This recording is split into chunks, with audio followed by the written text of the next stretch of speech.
Transferable job की वजह से हमारा तबादला 3-4 वर्षों में होता रहता है। यह कहानी है जनवरी 2012 की, जब हमारा तबादला हुआ आसनसोल के पास के एक शहर में। मेरे घर के ठीक पास 2-3 घर छोड़कर बहुत ही सुंदर सा 2 मंजिला घर था। वो घर बहुत ही सुंदर था, तो अक्सर मेरी नज़र उस पर जाती थी।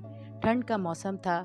जब भी मैं छत पर आती, मेरी नज़र उस छत पे पड़ती। छत पे एक स्टोर रूम था। उसमें ध्यान जाने वाली बात यह थी कि छत पे एक चौकी लगी थी। हर सुबह 9 बजे से शाम के 4 बजे तक एक वृद्ध महिला उस चौकी पे सोई रहती। कभी कभी कोई आता जाता रहता खाने की थाली लेकर। 2-3 महीने लगातार बीतते रहे। मुझे लगा शायद वो बीमार है, धूप के लिए रहती है छत पे। अब अप्रैल का महीना आ गया। वो वृद्ध महिला अब 8 बजे के बाद से नजर नहीं आने लगी। मुझे यकीन हो गया शायद वो ठंडी की वजह से ही रहती होगी। दूसरे ही दिन शाम को मैंने देखा कि अब वो वृद्ध महिला 7 बजे शाम से पूरी रात उसी चौकी पे एक सामान की तरह पड़ी रहती है।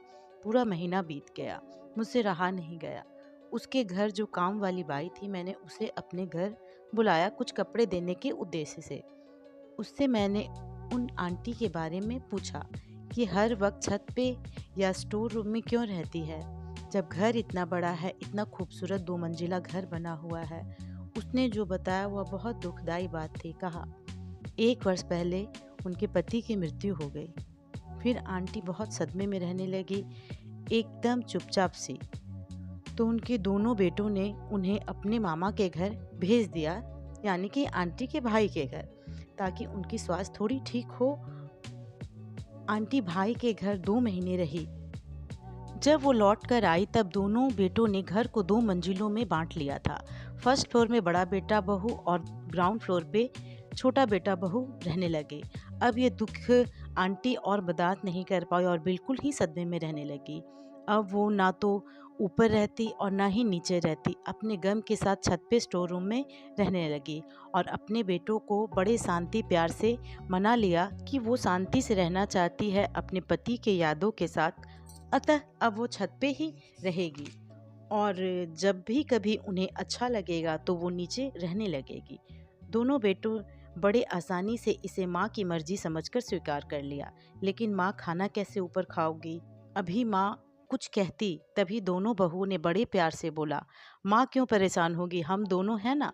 15 दिन मैं माँ का खाना लाऊंगी और 15 दिन छोटी बहू माँ का खाना लाएगी। क्षण भर में माँ को 15-15 दिनों के लिए बांट दिया।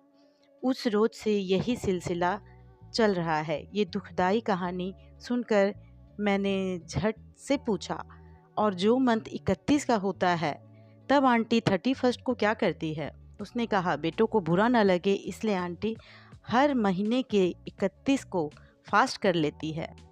उनकी ये दर्द भरी कहानी सुनकर मैं भी रोने लगी और वह भी रोने लगी।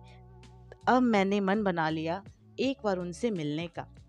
कुछ बहाने ढूंढती रही उनसे मिलने का और उनके बेटों से उनके दिल की बात बताने का कि वो खुशी से नहीं, दर्द में रह रही है।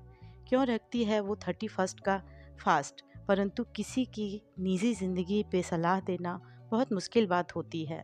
बहुत हिम्मत जुटाकर भी मैं जा नहीं पाई। इसी कशमकश में थी कैसे मिलूं कि एक सुबह उसी घर से रोने की आवाज़ें आ रही थी। तब पता चला कि वो आंटी ही डेथ की थी हार्ट फेलियर से। लो बीपी के कारण उनका हार्ट फेल हो गया था और तारीख थी 31 में, वही 31। यह दर्द मेरे दिल में एक बोझ था, जो आज मैं अपने यूट्यूब चैनल के ज़रिए उन सभी को बताना चाहती हूँ जो बूढ़े माँ बाप के दिल की बात नहीं समझ पाते उनके जीते जी। और शायद ये स्टोरी उन 2 बेटों और बहू तक भी पहुँचे जिनकी वजह से मैंने इसको आज इस पे डाला है। धन्यवाद।